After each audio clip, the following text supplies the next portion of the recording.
ലോകത്തിലെ ഏറ്റവും ശക്തമായ ഡിഫൻസ് സിസ്റ്റം തങ്ങളുടേതാണ് എന്ന് അവകാശപ്പെടുന്ന അമേരിക്കയുടെ 4 പാസഞ്ചേഴ്സ് വിമാനങ്ങൾ ഒരേ ദിവസം ഹൈജാക്ക് ചെയ്യപ്പെടുന്നു.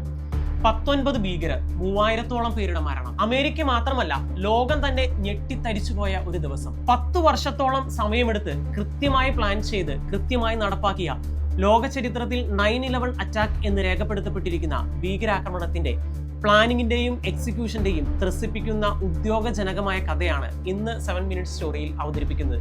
പുതിയൊരു എപ്പിസോഡിലേക്ക് സ്വാഗതം.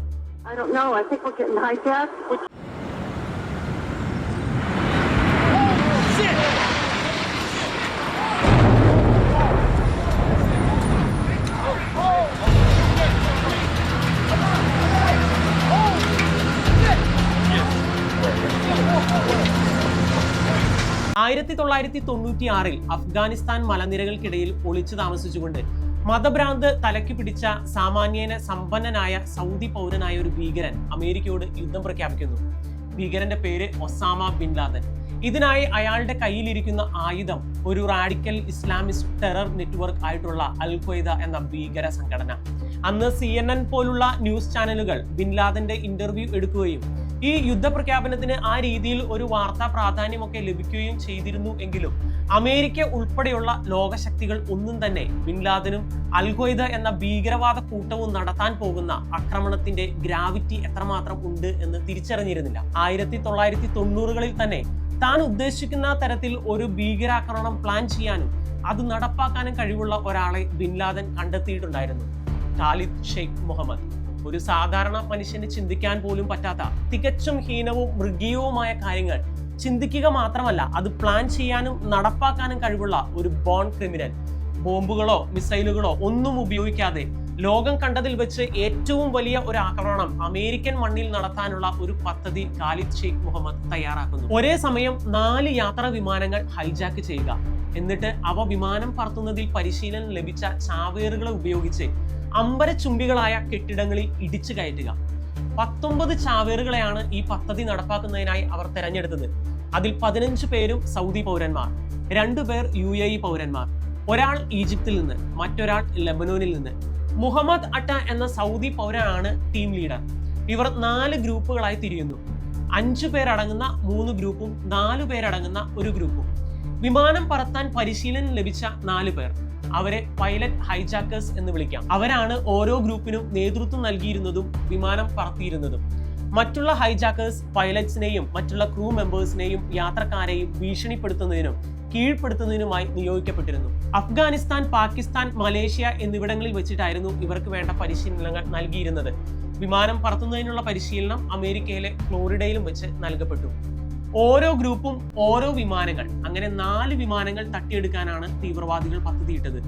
ലോഗൻ ഇന്റർനാഷണൽ എയർപോർട്ടിൽ നിന്നും ലോസ് ആഞ്ചലസിലേക്ക് പറക്കുന്ന അമേരിക്കൻ എയർലൈൻസിന്റെ ഫ്ലൈറ്റ് നമ്പർ 11ഉം യുണൈറ്റഡ് എയർലൈൻസിന്റെ ഫ്ലൈറ്റ് നമ്പർ 175ഉം വാഷിംഗ്ടണിൽ നിന്ന് ലോസ് ആഞ്ചലസിലേക്ക് പറക്കുന്ന അമേരിക്കൻ എയർലൈൻസിന്റെ ഫ്ലൈറ്റ് നമ്പർ 77ഉം ന്യൂയോർക്കിൽ നിന്ന് സാൻ ഫ്രാൻസിസ്കോയിലേക്ക് പറക്കുന്ന യുണൈറ്റഡ് എയർലൈൻസിന്റെ ഫ്ലൈറ്റ് നമ്പർ 93ഉം ഈ വിമാനങ്ങൾ ഹൈജാക്ക് ചെയ്യാനാണ് അവർ പദ്ധതിയിട്ടത്.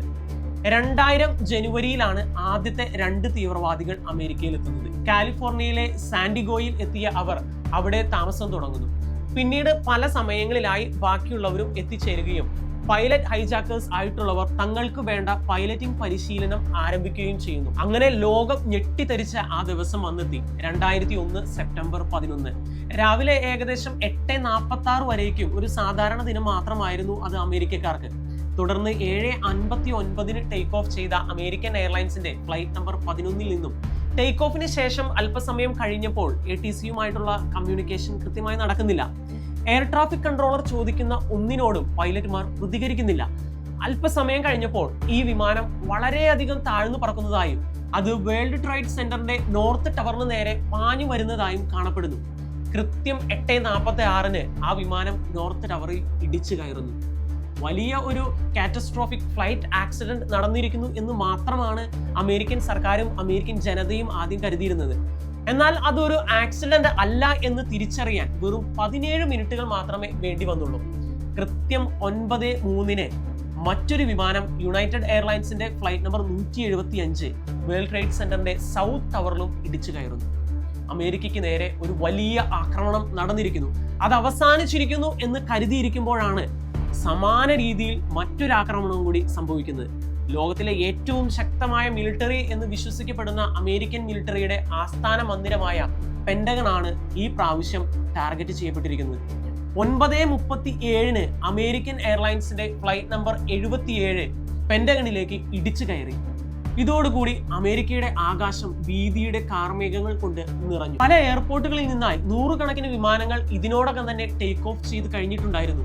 അതിൽ എത്ര എണ്ണം ഹൈജാക്ക് ചെയ്യപ്പെട്ടിട്ടുണ്ടാകും? അതെല്ലാം എവിടെയൊക്കെ ചെന്നായിരിക്കും ഇടിച്ചു കയറാൻ പോകുന്നത്?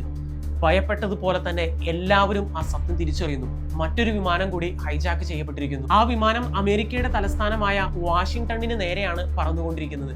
യുണൈറ്റഡ് എയർലൈൻസിന്റെ ഫ്ലൈറ്റ് നമ്പർ 93 ആണ് തട്ടിയെടുക്കപ്പെട്ടിരിക്കുന്നത്. അമേരിക്കയുടെ നിയമനിർമ്മാണ സഭ കൂടുന്ന യുണൈറ്റഡ് സ്റ്റേറ്റ് ക്യാപിറ്റോളോ പ്രസിഡന്റ് താമസിക്കുന്ന വൈറ്റ് ഹൗസോ ആയിരുന്നിരിക്കാം ആ വിമാനത്തിന്റെ ലക്ഷ്യം. എന്നാൽ ലക്ഷ്യസ്ഥാനത്ത് എത്താൻ ആ വിമാനത്തിന് സാധിക്കുന്നില്ല. വിമാനത്തിൽ ഉണ്ടായിരുന്ന യാത്രക്കാർ ഇതിനോടകം തന്നെ തങ്ങളുടെ കൈകളിൽ ഉണ്ടായിരുന്ന സെൽഫോണുകൾ ഉപയോഗിച്ചുകൊണ്ട് തങ്ങളുടെ ബന്ധുക്കളെയും മറ്റും കോൺടാക്ട് ചെയ്യുകയും വേൾഡ് ട്രേഡ് സെന്ററിലും പെന്റഗണിലും സംഭവിച്ച കാര്യങ്ങളെക്കുറിച്ച് അറിയുകയും ചെയ്യുന്നു. ഹൈജാക്ക് ചെയ്യപ്പെട്ടിരിക്കുന്ന തങ്ങളുടെ വിമാനവും ഇത്തരത്തിൽ ഒരു ആക്രമണത്തിന് തീവ്രവാദികൾ ഉപയോഗിക്കുമെന്ന് തിരിച്ചറിഞ്ഞ യാത്രക്കാർ തീവ്രവാദികൾക്കെതിരെ ഒരു പ്രത്യാക്രമണത്തിന് ശ്രമിക്കുന്നു. മൽപിടുത്തത്തിനൊടുവിൽ നിയന്ത്രണം നഷ്ടപ്പെട്ട വിമാനം പെൻസിൽവാനിയയിലെ സ്റ്റോമി ക്രീക്ക് ടൗൺഷിപ്പിനടുത്തുള്ള ആളൊഴിഞ്ഞ ഒരു ഫീൽഡിൽ തകർന്നു വീഴുന്നു. അങ്ങനെ ധീരരായ ആ പാസഞ്ചേഴ്സ് തങ്ങളുടെ ജീവൻ ബലി കൊടുത്തുകൊണ്ട് അമേരിക്കയെ ഒരു തീവ്രവാദ ആക്രമണത്തിൽ നിന്നും രക്ഷിക്കുന്നു. 2 വർഷങ്ങൾക്കിപ്പുറം 2003 മാർച്ച് 1 പാകിസ്ഥാനിലെ റാവൽപിണ്ടിയിൽ വെച്ച് 9/11 അറ്റാക്കിന്റെ മാസ്റ്റർ മൈൻഡ് ആയ ഖാലിദ് ഷെയ്ഖ് മുഹമ്മദിനെ CIA ഏജന്റ്സ് അറസ്റ്റ് ചെയ്യുകയുണ്ടായി. ഈ ഭീകരൻ ക്യൂബയിലുള്ള അമേരിക്കൻ മിലിറ്ററിയുടെ തടവറയായ ഗോണ്ടനാമോ ബേ ഡിറ്റൻഷൻ ക്യാമ്പിൽ ഇപ്പോഴും തടവിൽ കഴിയുന്നു. അൽ ഖ്വയ്ദയുടെ തലവൻ ഒസാമ ബിൻ ലാദൻ പാകിസ്ഥാനിലുള്ള അബോട്ടാബാദിൽ വെച്ച് 2011 മെയ് 2 ഓപ്പറേഷൻ നെപ്റ്റ്യൂൺ സ്പിയർ എന്ന് പേരിട്ട ഒരു മിലിറ്ററി ഓപ്പറേഷനിലൂടെ അമേരിക്കൻ പട്ടാളം കൊന്നുകളഞ്ഞു. 9/11 അറ്റാക്ക് നടന്ന് 2 മാസങ്ങൾക്കിപ്പുറം, കൃത്യമായി പറഞ്ഞാൽ 2001 ഡിസംബർ 22 മയാമിയിൽ നിന്നും പാരീസിലേക്ക് പറക്കുകയായിരുന്ന അമേരിക്കൻ എയർലൈൻസിന്റെ ഒരു ഫ്ലൈറ്റിൽ അൽ ഖ്വയ്ദയുടെ മറ്റൊരു തീവ്രവാദി ഒരു ബോംബ് സ്ഫോടനം നടത്താൻ ശ്രമിക്കുകയുണ്ടായി. ഒരു എയർ ഹോസ്റ്റസിന്റെ ധീരമായ ഇടപെടലിലൂടെ ഒഴിവാക്കപ്പെട്ട ആ ശ്രമത്തിന്റെ ഉദ്യോഗജനകമായ കഥയാണ് 7 Minute സ്റ്റോറിയിൽ അടുത്ത ആഴ്ചത്തെ എപ്പിസോഡിൽ ഉൾപ്പെടുത്തിയിരിക്കുന്നത്.